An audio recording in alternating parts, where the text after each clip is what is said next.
Welcome back. Our guest is Senator Shehu Sani. He is with us. When we went on break, our calls have started to come in. We have a slight technical issue, but we can still get the calls nevertheless. It's just that we can't really speak with the people who are calling in. So as soon as we put you on, please identify yourself and where you're calling from, and then we're good. You can continue. But in the meantime, as I said, Senator Shehu Sani is with us. And he closed by making some statements that, look, we have to try and understand the situation, put everything in context. These people are our neighbors, and quite frankly, we are one. But for the British amalgamation of Nigeria, when it went back there I think, all the way back in 1914, we very well could have been in the same country. But the first caller has come in. Good morning to you. Where are you calling from? And please tell us your name. Uncle Yara, this is George calling from Ikeja. Thank you very much for calling in, Mr. George. Go ahead, please. Good morning to you. Good morning to the comrade you are talking to. Sure. Uncle Yara, with due respect to Mr. Shehu Sani, I want to disagree with some of his arguments. These military juntas that we are talking about, their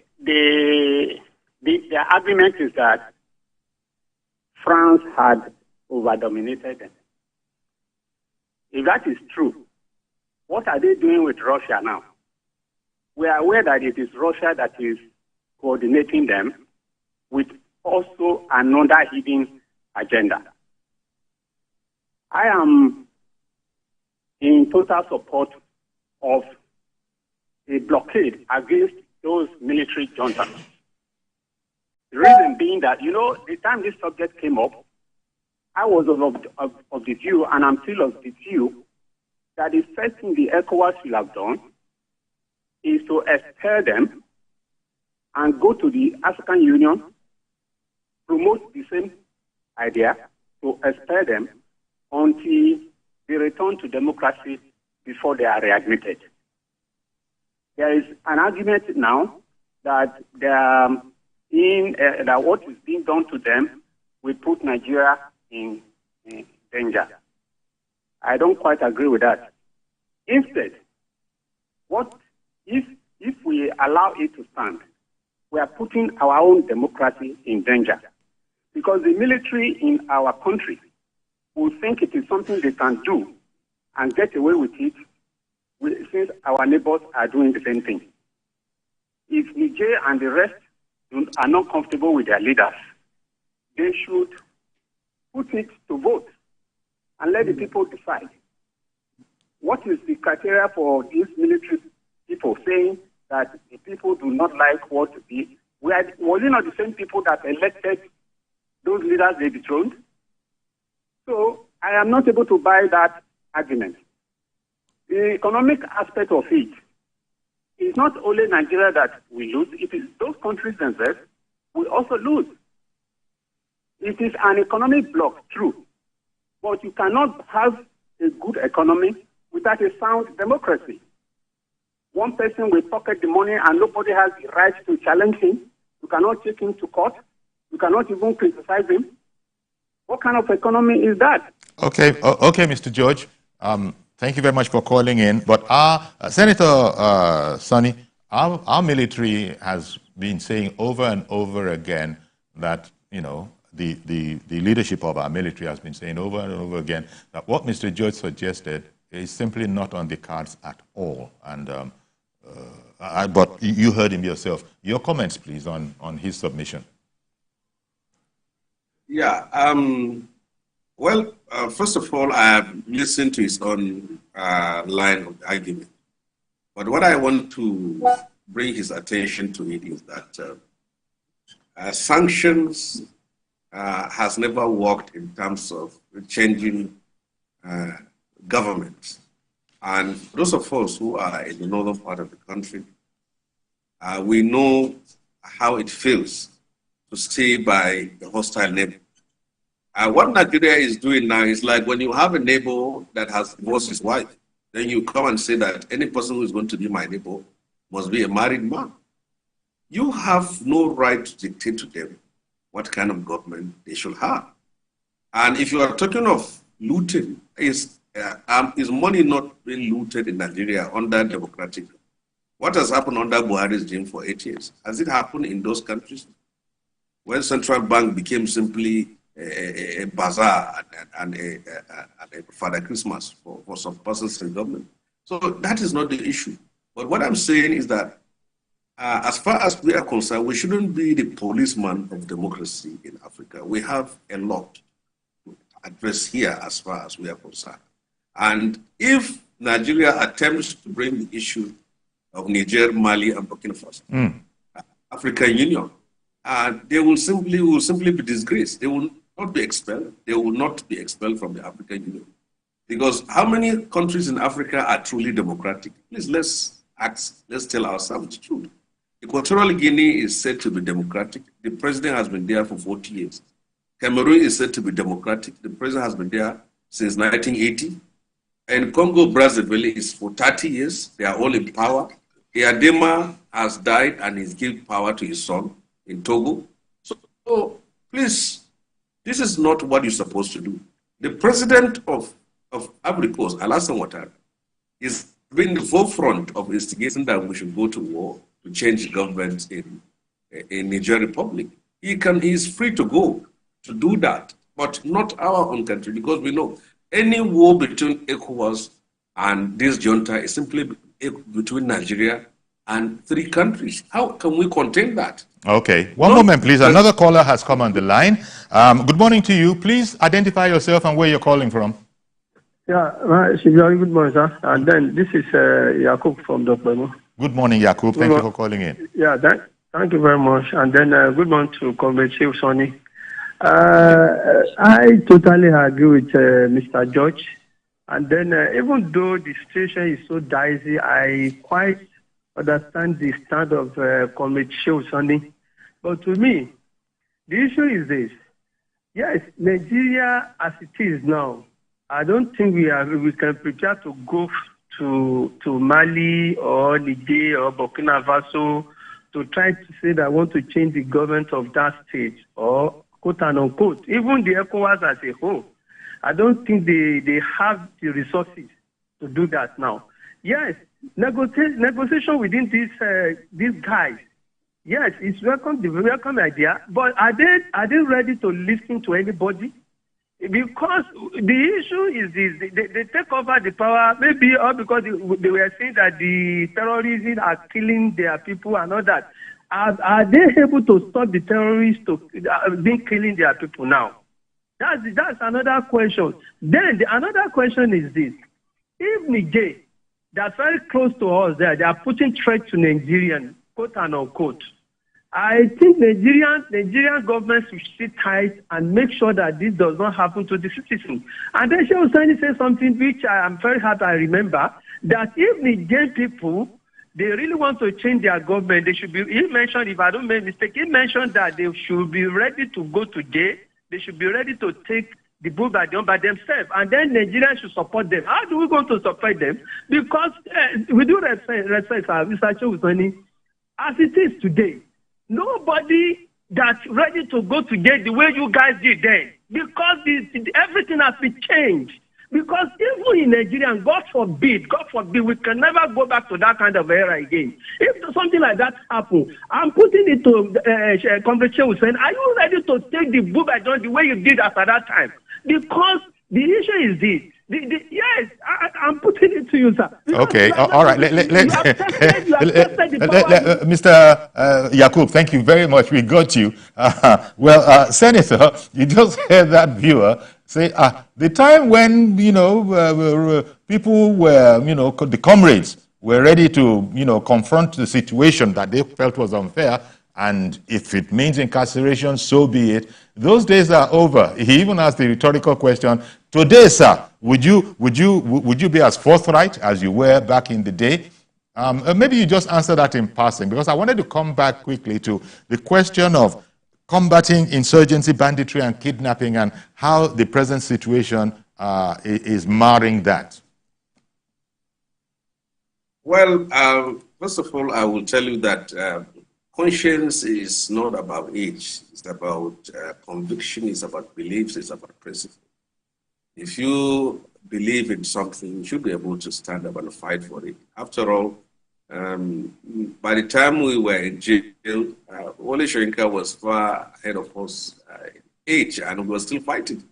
So at any time when there is an attack on democracy, there are many of us who are prepared to go to prison, even if we will not be able to do what we did when we were younger. But we believe that there are younger people who will be there earlier than us.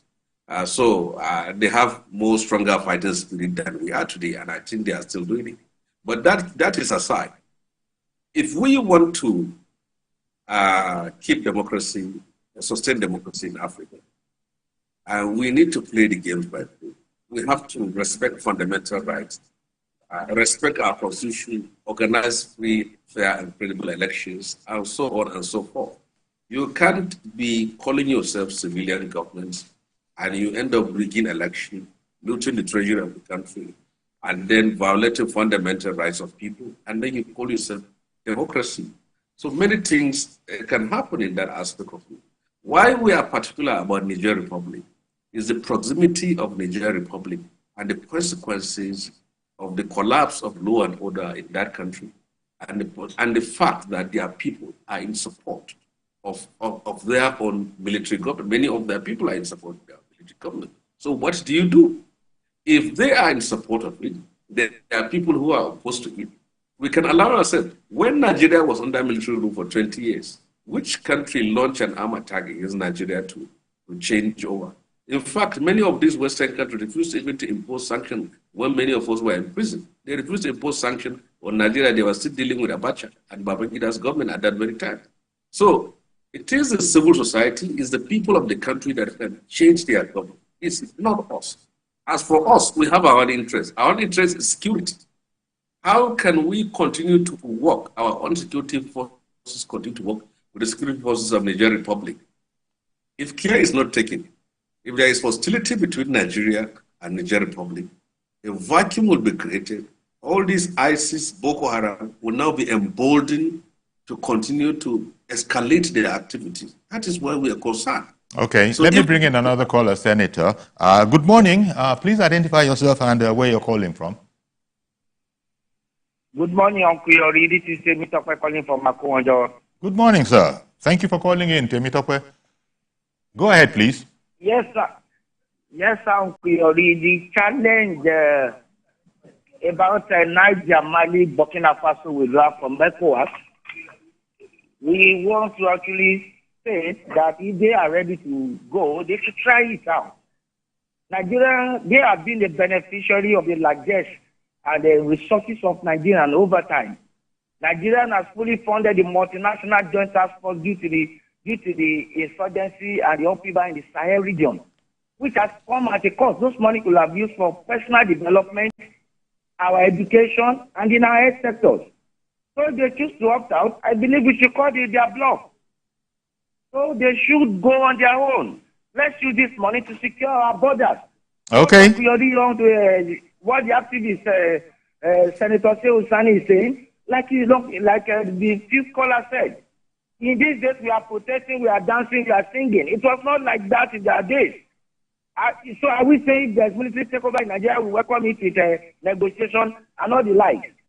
Please, we should take it and ensure these resources, instead of spending it on negotiating with them, should be used to secure their borders, our borders.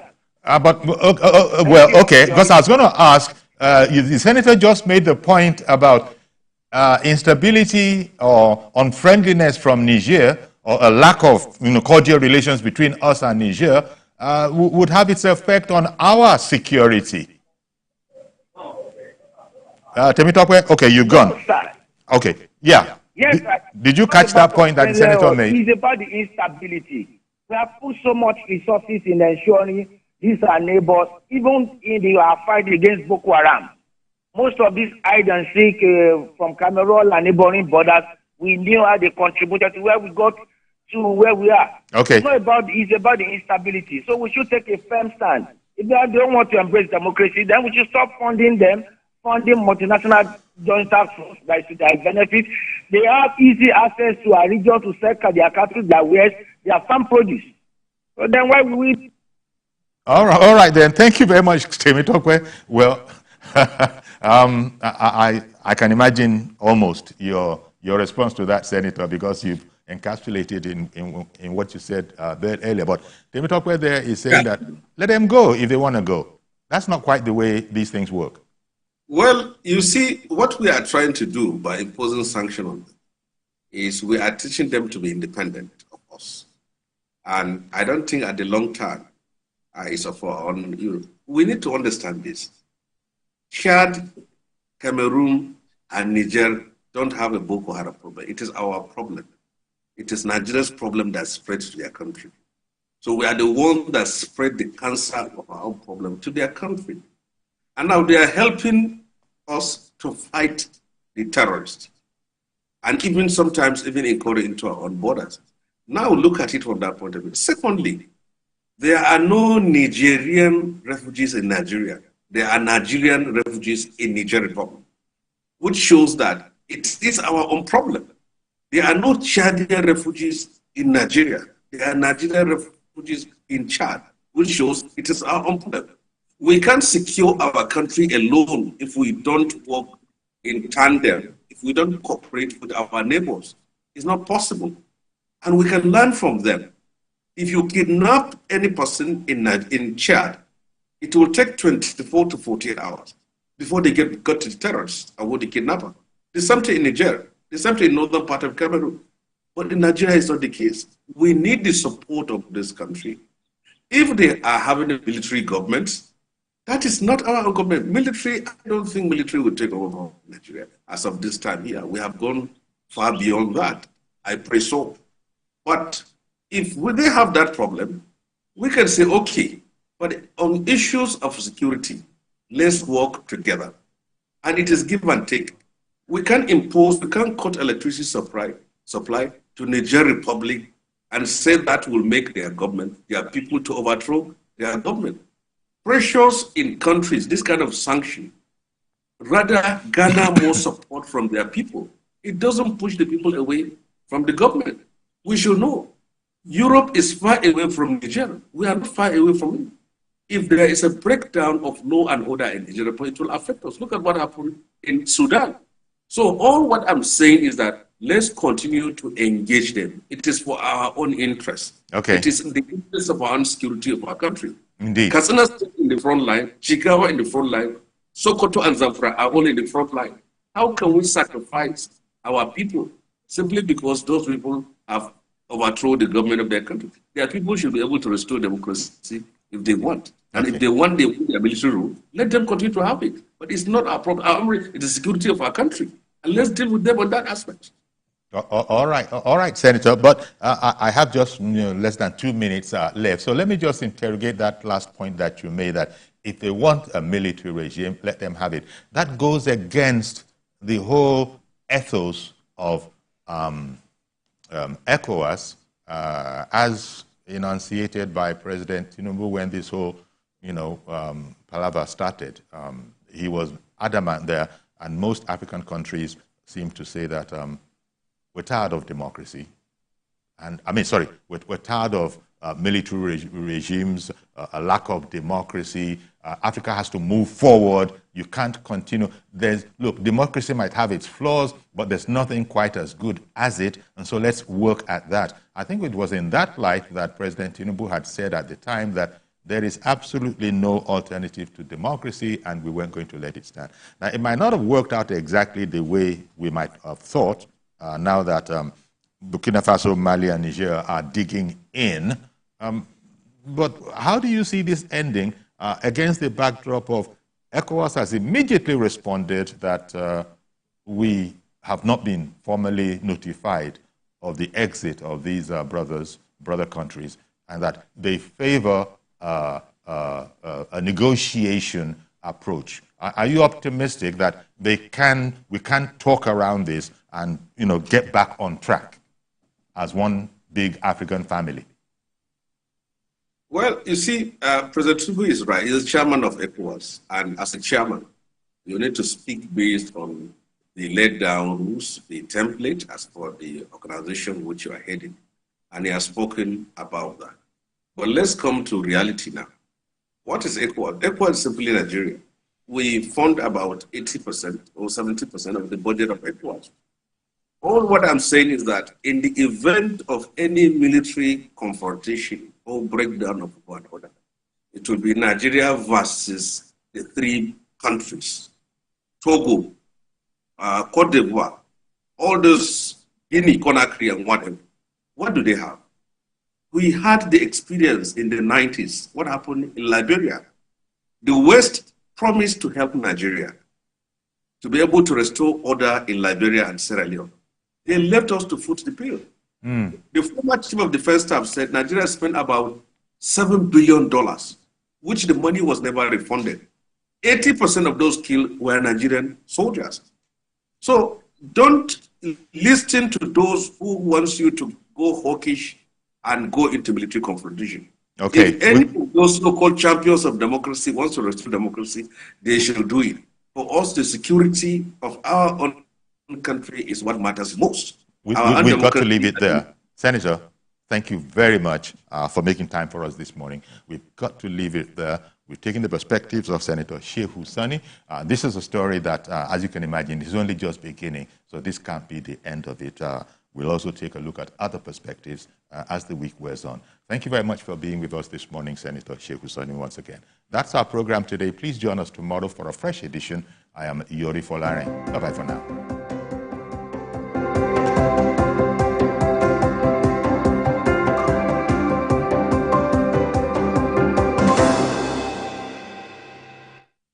If you want to become something,